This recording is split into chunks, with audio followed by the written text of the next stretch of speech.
warahmatullahi wabarakatuh. Saya Muhammad Dikri Kalroni dari kelas 4C jurusan Ilmu Al-Quran dan Tafsir, Fakultas Usuluddin Adab dan Dakwah IIN Suryati Cirebon. Akan sedikit membawakan tentang bab 9, yaitu tentang materi unifikasi bacaan Al-Quran.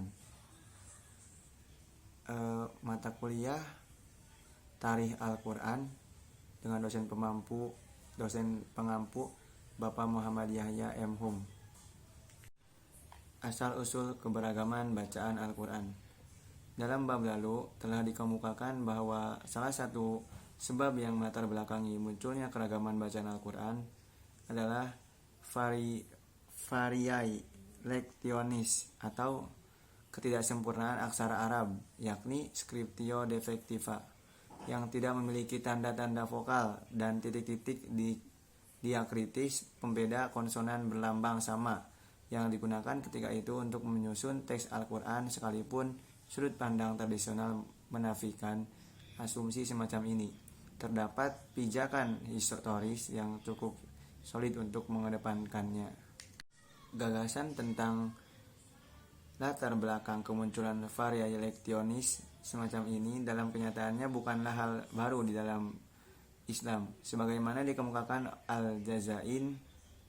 Al-Jazairi Ibnu Abi Hasim pernah mengungkapkan pandangan bahwa sebab terjadinya perbedaan bacaan dalam tradisi qiraah sab'ah atau qiraah yang 7 dan tradisi-tradisi bacaan di luarnya adalah bahwa di kawasan-kawasan utama Islam yang memperoleh kiriman selain mushaf Utsmani telah berdiam para sahabat Nabi, yang darinya masyarakat wilayah tersebut mempelajari bacaan Al-Quran. Karena selain mushaf yang dikirim Utsman ditulis dalam scriptio defectiva, maka masyarakat di tiap wilayah itu tetap membaca mengikuti bacaan yang mereka pelajari dari para sahabat Nabi. Sepanjang penyesuaian dengan teks Utsmani, sementara yang tidak bersesuaian dengannya ditinggalkan. Dari sinilah muncul keberagaman bacaan di kalangan qurra dari berbagai wilayah Islam. Tetapi menurut sudut pandang tradisional, variae lectionis, terutama dalam kategori mutawatir dan masyhur, bersumber dari Nabi sendiri. Gagasan ini dipijakan pada sejumlah hadis yang menegaskan bahwa Al-Quran diwahyukan dalam 7 ahruf, ala sab'atil ahruf. Yang terkenal dari berbagai hadis ini antara lain adalah riwayat dari Umar bin Khattab dan Hisam ibnu Hakim. Sementara sejumlah hadis lainnya mengungkapkan pewahyuan Al-Quran dalam 7 huruf, tetapi tanpa merujuk perselisihan tentang perbedaan bacaan di kalangan kaum muslimin generasi pertama.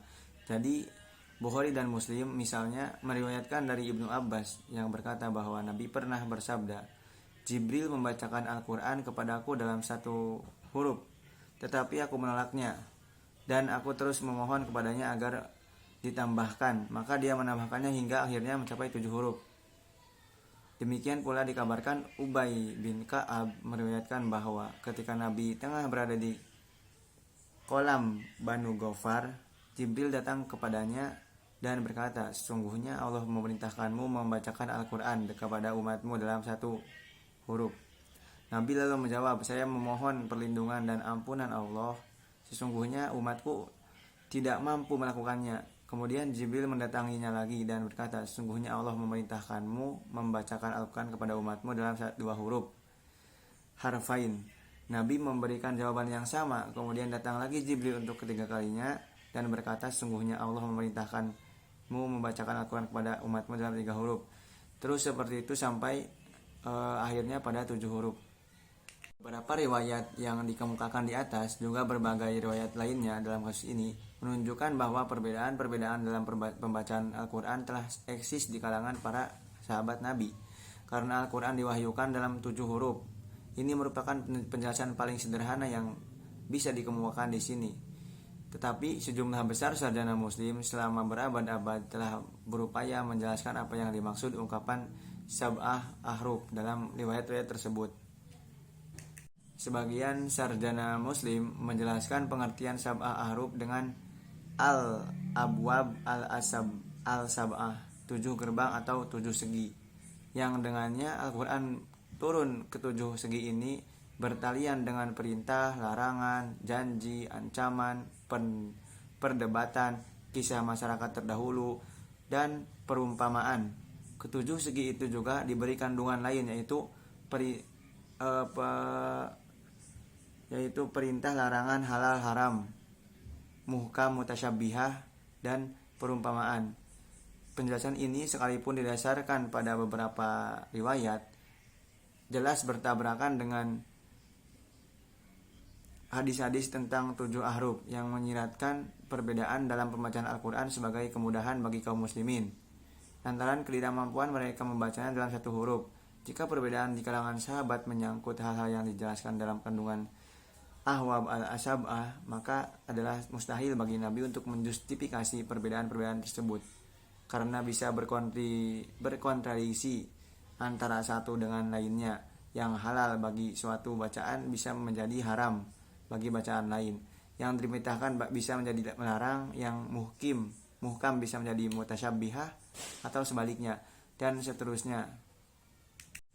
Jadi pada intinya karena turunnya Al-Quran itu sebagai rahmat, wabil khusus kepada umat muslim di seluruh dunia, maka sudah barang tentu sebagai rahmat itu semua strata sosial kaum muslimin, semua strata golongan dan kaum harus bisa memahaminya, harus bisa membacanya dengan baik. Maka dari itu beberapa riwayat menyatakan kan ada 7 huruf. Al-Quran itu kan turun pada 7 huruf, dengan 7 huruf, karena ya umat Islam kan tersebar di seluruh penjuru dunia dan tidak mungkin harus disamaratakan itu harus membaca dengan 1 huruf. Maka di sini diambil jalan tengah, maka Al-Quran boleh dibaca dengan 7 huruf asal periwayatannya jelas, sumbernya jelas, sanadnya jelas. Itu guna memudahkan umat Islam sendiri dalam membaca Al-Quran. Kurang lebihnya sekian penjelasan dari saya. Kurang-kurangnya mohon maaf. Khairukum man ta'allamal Quran wa 'allamahu. Wabillahi taufiq wal hidayah. Assalamualaikum warahmatullahi wabarakatuh.